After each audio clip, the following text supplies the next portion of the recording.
Beginilah detik-detik sebuah video yang memperlihatkan sejumlah orang tak dikenal merusak sebuah mobil angkot.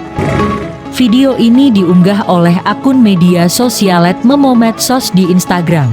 Dalam unggahannya, akun itu menuliskan narasi sekelompok orang tidak dikenal melakukan pengerusakan. Peristiwa ini terjadi di Jalan Insinyur Haji Juanda, Selakopi, Kelurahan Bojongherang, Kabupaten Cianjur, Jawa Barat. Mobil angkutan umum dalam kota ini bernomor polisi F1986YT. Kabarnya, mobil itu melajur dari arah Bojongherang menuju Selakopi.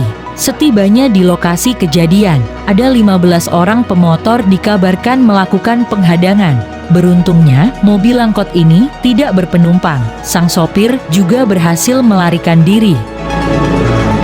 Sejauh ini, informasi yang diperoleh Polres Cianjur mengklaim telah mengamankan sejumlah orang terduga pelaku pengerusakan.